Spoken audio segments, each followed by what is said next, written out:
네, 취업 돌직구 시간입니다. 취업 시작을 향해서 우리 취업 준비생들을 향해서 시원한 이야기 들려주시는 분이죠. 에나꼴의 소통 아카데미 정경호 대표님 오셨습니다. 안녕하세요. 네, 안녕하세요. 반갑습니다. 네, 오늘 저 혼자네요. 네, 그러니까요. 네. 보통 두 분 계시다 한 분 계시니까 그래도 꽉 차세요. 그래요? 코스가 있으시니까. 감사합니다. 네. 네. 오늘 저 혼자 좀 썰렁할 수 있는데 같이 좀 잘해주세요. 네, 네. 알겠습니다. 전혀 어떤... 썰렁하지 않아요. 진짜요? 네, 네. 알겠습니다. 오늘 어떤 얘기 나눠볼까요? 일전에도 한번 말씀드리다가 중간 시간 문제 때문에 구체적으로 말씀을 다 못 드렸는데 직장인들한테만 요즘 셀프 리더십 강조가 많이 되고 있는데 이것들이 취준생 그러니까 우리 청년 구직자분들한테도 굉장히 좀 의미 있는 내용이 될 수 있겠다 그래서 좀 세부적으로 시간이 되는 한 말씀 좀 드릴까 합니다. 셀프 리더십 지난번에 대략적인 건 말씀을 해주셨어요. 네. 그래서 얼마나 중요한지 우리가 깨닫고 시간 관계상 끝이 났었는데 자, 다시 한번 자세하게 또 준비를 해주셨습니다. 셀프 리더십 개념부터 짚어보죠. 어떤 게 셀프 리더십인가요? 말 그대로 이제 본인이 주인이 돼서 본인을 리딩하는 것이죠. 또 다른 표현으로는 스스로의 영향을 미치는 것이다. 그런데 이걸 또 심플하게 알아듣기 말씀드린다라고 하면 자기 관리다. 셀프 매니지먼트 이렇게 이해를 하시면 될 것 같아요. 그래서 스스로 이제 어떤 정체성과 자기를 진단함으로 인해서 그것들을 사회적으로나 어떤 개인적인 어떤 진로에 있어서도 구체적으로 아주 현실적으로 체계적으로 모든 것들 능력에 대한 부분들도 마찬가지지만 심리적인 부분들도 이렇게 이뤄가고 채워가는 거 이것들을 셀프 리더십이다 이렇게 말씀드릴 수 있을 것 같고 또 사실 NCS다라고 해서 이제 직무 능력 기반 이렇게 직무에 대한 중심으로 많은 것들이 이제 취업 문화, 채용 문화도 이제 변해가고 있잖아요. 네. 그래서 이것들에 대해서 스펙이라든가 이런 부분들도 비단 그냥 막연한 얘기들이 아니라 셀프 리더십이 하나의 영역으로서 이렇게 이해를 해주시면 좋을 것 같아요. 네. 리더 참 말을 많이 하는데요, 대표님. 근데 누가 누구를 리드하는 것도 물론 중요하지만 조직에서 사회에서 굉장히 중요하지만 내가 나를 건사하는 건 사실 우리 얼마나 어려워요. 그렇죠? 나 하나를 통제하고 관리하는 게 진짜 어려운데 앞에서도 말씀해 주셨습니다. 회사원들에게 주로 강조가 되는데 요즘은 취업준비생들에게도 이게 굉장히 필요하다. 전 진짜 공감하거든요. 마찬가지로 중요하게 생각하시는 거죠? 그럼요. 어찌 보면은 요즘 조건과 상황 자체가 그닥 유쾌하거나 이 기분 좋은 소식보다는 좀 암울한 얘기들도 없지 않아 좀 있기 때문에 사실 심리적으로도 좀 위축이 되고 또 심리적 위축이 되다 보면 극단적으로 자포자기까지 갈 수가 있기 때문에 끊임없이 자기를 그러면서 멘탈 유지도 시키고 또 앞으로 방향성을 나가는 데 있어서 추진력을 갖고 있게끔 하기 위해서는 이 셀프 리더십이라는 자기 관리에 대한 어떤 핵심 키워드는 분명히 좀 갖고 가셔야 된다는 것이죠. 네. 현실적으로는 비단 우리가 이제 스펙이라고 하잖아요. 그 스펙 자체도 사실은 job specification 그래서 직무와 관련된 직무 명세서다 이렇게 표현을 하는데 그런 것들에 대해서도 자기가 직무를 잘 수행을 하려면 내가 뭘 잘하고 나에 대한 진단 이런 것들이 좀 반드시 좀 필요한데 그것이 바로 셀프 리더십이다 이렇게 이해를 하시면 될 것 같아요. 스펙이 직무 명세서라는 거를 알고 지금 준비를 해나가는 취업준비생이 얼마나 될까 문득 저는 그런 생각이 드는데 그냥 스펙하면은 무조건적인 학점, 그렇죠. 학벌, 또 외국어 점수 막 이런 것들 자격증, 공모전 이런 것들 위주로 막 준비를 하잖아요. 근데 사실은 직무 중심으로 준비를 해야 되는 게 스펙이군요. 네, 그럼요.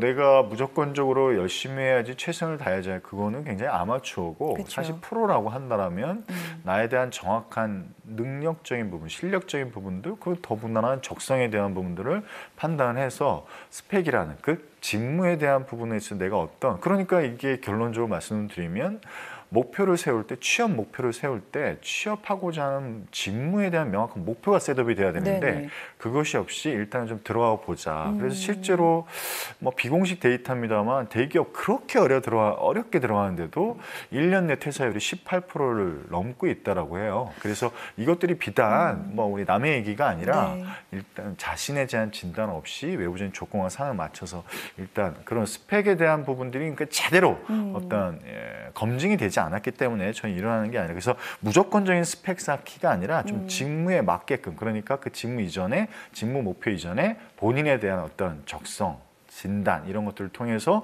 거기에 맞게끔 스펙을 선택해 나가야 맞아요. 된다라는 것이죠. 네. 대기업 신입사원들의 퇴사율은 정말 심심치 않게 나오는 통계고 또 기사인데 들을 때마다 깜짝깜짝 놀라잖아요. 아니 모든 취업 준비생들이 그렇게 꿈에 그리는 대기업 신입사원들이 왜 이렇게 빨리 퇴사를 할까 생각을 해보면 사실은 그 정점에는 직무, 적성이 있는데 사실 거울 본다고 내 직무를 말해줘 한다고 거울이 말해주는 것도 아니고요. 관찰할 그렇죠. 수 있는 것도 아니고 이거 어떻게 알 수 있을까요? 두 가지가 있을 것 같은데요. 네. 기본적으로 어떤 그 학술적인 거, 학문적인 거에 어떤 도구 자체로 보게 되면 뭐 MBTI라든가 디스크라든가 뭐 애니어그램이라든가 해서 뭐 어렵지 않습니다. 보통 포털로 들어가셔서 네. MBTI 혹은 뭐 디스크 그래서 이것도 이제 사교형이냐 주도형이냐 안정형이냐 신중형이냐 뭐 이런 부분을 진단할 수 있게끔 하게 돼 있고 저는 좀 안타까운 게 워크넷에 들어가시면 직업 적성 검사라는 것들이 있어요. 그런 적성 검사를 무료로 개방을 해놓고 있다는 거죠. 물론 그것이 절대적이지는 않아요. 네. 그렇지만 그것들을 통해서 내가 세이지 직군이 좀 맞을 수 있겠다. 아니면 총무 직군이 좀 맞을 수도 있겠다. 아니면 뭐 생산, 관리 혹은 뭐 이런 기타 여러 가지에 대한 부분에서 본인이 어느 정도의 이쪽으로 갔을 때 나의 최고의 어떤 성과를 낼 수 있겠다. 예를 들어 볼게요. 저는 디스크라는 건 사실 1900 초반 년도에 미국에서 건너온 성격 유형 검사예요. 근데 그 부분이 아주 네 가지로 간단하긴 한데 주도형, 사교형, 안정형, 신중형 저는 주도형이거든요. 근데 주도형 성향이 어떤 성향들이냐면 간섭받는 걸 엄청 싫어해요. 누구한테 통제받는 걸 굉장히 싫어한다는 거죠. 주도형이. 이런 직구는 그럼요. 이런 직구는 어느 일정 영역만 딱 주고 네가 알아서 해. 이러면 그러니까 예를 들어서 약간은 이제 관리 쪽에서도 영업 관리 혹은 마케팅 혹은 이런 쪽에 그러니까 딱 뭐 어떤 목표를 딱 주고 터치하지 않는 그런 부분들의 일을 굉장히 잘할 사람이에요. 그런데 예를 들어서 뭐 총무직이나 혹은 뭐 인사 파트는 계속 끊임없이 보고 체계가 이루어져야 되거든요. 못 견디죠. 예를 들면 정답은 아닙니다만 그래서 나를 좀 정확하게 아시는 게 좀 굉장히 좀 중요해서 자기 진단을 하는 여러 가지 도구들을 좀 도구적 방법들을 통해서 본인을 좀 확인을 하시고 또 한 가지 자기를 진단의 좋은 방법은 사람을 이용하는 방법인데 첫 번째 부모님, 두 번째 가까운 친구들 그리고 세 번째 뭐 애인이 있다 그러면 애인이 될 것 같아요. 아니면 뭐 교수님이 될 수 있는데 뭐냐면 이렇게 묻는 겁니다.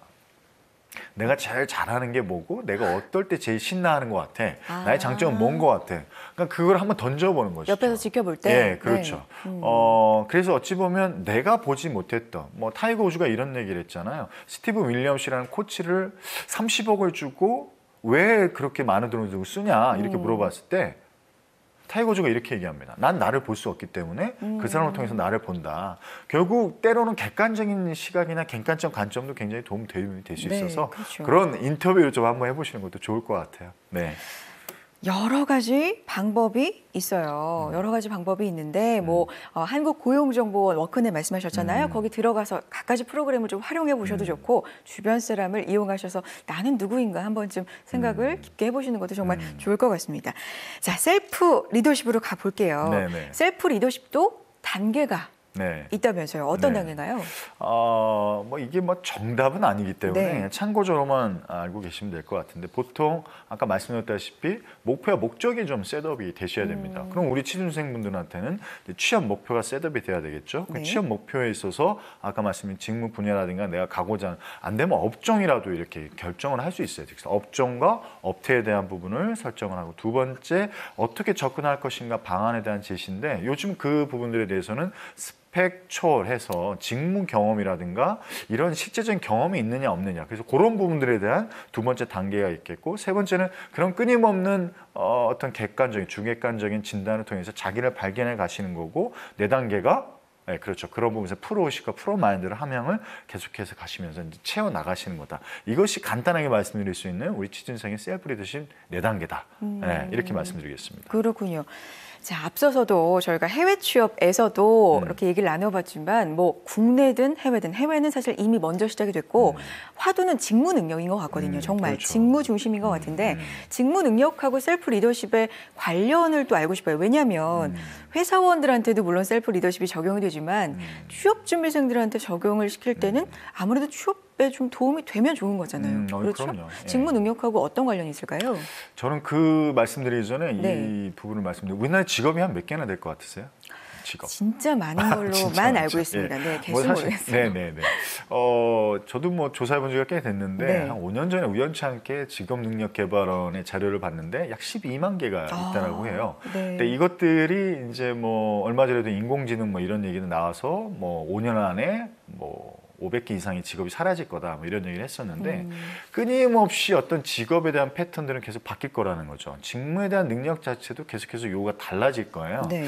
저는 NCS에 대한 부분이라든가 뭐 기타 여러 가지 직무 능력에 대한 뭐 삼성도 이제 뭐 직무 에세이 뭐 이런 부분들을 많이 가중을 시켰는데 저는 직무 능력을 판단하고 그 직무에 대한 정확한 어떠한 필수 능력이 필요할까는 실제로 머리로 기억하고 머리로 이해하는 것도 중요하지만 몸으로 기억하고 몸으로 이해하는 부분들도 굉장히 좀 중요할 것 같아요. 그래서 점점점 알바라든가 인턴이라든가 이런 거의 중요도는 계속 올라갈 거라는 것이죠. 네네. 단순히 내가 했다라는 게 중요한 게 아니라 그걸 통해서 내가 어떤 부분을 습득했는지가 이게 엄청난 부분들에 대해서 대단한 능력을 요구하는 게 아니라 내가 기초적인 어떤 직업 능력, 직무 능력을 요구하는 게 점점점 취준생들에 대한테 부여되는 어떤 과제라고 생각을 하셔서 셀프 리더십도 그런 맥락으로 좀 접근하셨으면 좋겠어요. 그래서 어프로치 방법이라든가 스케줄링을 좀 통해서 네. 많은 것들을 다 담아낼 수는 없겠죠. 그래서 책을 기반으로 하시고 네. 학술적인 부분을 기반을 하시되 내가 몸으로 좀 던져보시는 그래서 좀 도서관 밖으로 좀 나오셔라 이렇게 말씀드리고 싶고 아르바이트 스펙입니다. 저는 심지어 얼마 전에도 코칭했던 친구가 군 장교 출신인데 그건 엄청난 스펙이거든요. 거기서 내가 지역부에 근무를 했든 어디에 근무했든 상관없이 네. 내가 2년이든 3년이든 그 부분을 통해서 어떠한 업무를 수행했느냐 이것들이 이제 직무 능력이다 이렇게 하시면 될 것 같아요. 도서관 네. 밖으로 좀 네, 나와라. 네, 네. 나와서 셀프 리더십을 발휘하고 네. 스펙도 나와서 좀 쌓아라. 네, 뭐 네. 이렇게 강조를 해주셨습니다. 네. 셀프 리더십을 올해는 좀 발휘를 해봐야지 하는 시점이에요. 이제 뭐 새해 시작된 지도 얼마 안 됐고 근데 작심삼일이라고 이게 오래 갈 수가 없거든요. 이걸 좀 오래 지속시킬 수 있는 방법이 있을까요? 두 가지인 것 같은데 첫 번째는 이제 시각적인 효과를 가장 좋은 게 자신이 꿈꾸는 모습의 사진이라든가 영상을 수시로 보는 겁니다. 가장 좋은 방법은 책상 위에 붙여놓는 거죠. 내가 이루었을 때 내가 가고자 하는 목표치에 대한 롤 모델이라든가 이루었을 때 상상할 수 있는 이미지를 해놓는 시각적인 방법이 있겠고요. 뭐 회사 사진 이런 게 있을까요? 회사 사진일 수도 있고 본인이 뭐 어떤 나는 대기업 뭐 혹은 뭐 중소기업 어떤 상관없습니다. 기업에 들어와서 내가 멋지게 활동하는 모습, 업무 어떤 능력을 보여주는 모습 이미지적인. 그런 것들 이미지를 네. 이게 이제 뭐 이미지에 대한 부분에서 시각적인 어떤 방법이 되겠고 두 번째가 이제 심리적인 어떤 방법이 되겠는데요. 일본의 사또돔이라는 입버릇 이론가가 있습니다. 10,000번을 반복하면 입으로 반복을 하면 그것들에 대해서 이루어질 확률이 굉장히 좀 높아진다. 실제로 심리학 용어에서 이제 긍정적 예언해서 뭐 많이 들어보셨을 거예요. 그 어떤 피그말리온 효과라고 해서 내가 간절히 원하는 근데 간절히 원하는 부분들이 있어서 내가 끊임없이 긍정의 말들을 뱉는 것이죠. 간단하게 말씀 좀 드리겠습니다. 물을 딱 2개를 떠다 놓고 왼쪽 물한테 짜증나 오른쪽 물한테 고마워 이걸 2시간 동안 반복을 네. 했어요. 2시간이 딱 지나서 현명을 들여다봤더니 짜증나라고 했던 물은 완전히 악마의 눈처럼 변해져 있는 결정체가 나왔는데 고마워 사랑해 했던 물은 육각수에서 정확하게 아주 아름다운 결정체가 나왔다라는 것이죠. 우리 몸에 물이 몇 프로죠? 7에서 80%입니다. 네. 그렇다라고 한다면 내가 어떤 말을 반복하는가에 따라서 직접적으로 그래서 내가 꿈꾸는 이상들에 대한 목표에 대한 부분 이룰 확률이 높다라는 게 어떤 긍정적인 말들을 많이 하고 긍정적인 생각들을 많이 해서 긍정적인 예언이 뭐 피그말리온 효과라고 하죠. 뭐 그런 간절한 것들이 이루어진다. 그래서 이 두 가지 방법을 좀 말씀드릴게요. 그렇군요. 말하는 대로라는 노래도 있잖아요. 정말 그렇게 되는군요. 아브라카다브라. 그러니까 물실험 신기하네요. 네, 신기하죠. 자, 셀프 리더십 오늘 또 자세하게 알아봤는데 마지막으로 어떤 조언을 말씀해 주실까요? 네. 뭐 대기업 관계자들한테 인사담당한테 물어봤어요. 가장 시급하게 요구하는 인재의 모습이 뭐냐? 63.3%가 문제의식과 창의적 사고였어요. 그것들에 대한 추진력, 개인의 돌파력이 있는 사람을 요구한다. 이게 다른 말로 표현하면 뭡니까? 셀프 리더십이에요. 그렇죠. 셀프 리더십이 뛰어난 친구. 그러니까 주도적 삶을 살고 있는 친구는 뭘 맡겨놔도 잘한다라는 네네. 것이죠. 캐시 법칙이라고 있습니다. 널리지, 애티튜드, 스킬, 헤빗. 이 네 가지에 대한 부분에 있어서 지식적인 부분들, 태도적인 부분들, 스킬적인 부분들, 습관적인 부분들. 이것이 소위 말하는 셀프 리더십의 내 법칙이다. 이렇게 이해를 하셔서 네 가지로 낱낱이 본인이 가지고 있는 이 부분들을 좀 분석을 하셔서 이제 1인 경영 마인드, 정말 내가 벤처 정신의 마인드, CEO의 마인드로 가시는 이 셀프 리더십으로 취준생 여러분들이 원하시는 이 부분들을 하나하나 잘 이뤄나가셨으면 좋겠습니다. 알겠습니다. 정말 이 새해 지난 지 한 달이 지났고요. 이제 또 구정 앞두고 정말 적절한 주제 가지고 오셔서 좋은 말씀해 주셨습니다. 1인 경영 마인드, 셀프 리더십에 대해서 오늘 알아봤고요. 에나콜의 소통 아카데미 정경호 대표님 함께했습니다. 고맙습니다. 네, 고맙습니다. 네, 취업정보센터 오늘 저희가 준비한 소식은 여기까지고요. 오늘 방송된 내용도요. 유튜브와 한국직업방송 홈페이지 통해서 다시 보실 수 있으니까요. 알찬 내용 놓치지 마시고 챙겨가시기 바랍니다. 저희는 다음 시간에도 알찬 내용으로 찾아뵙겠습니다. 여러분 고맙습니다.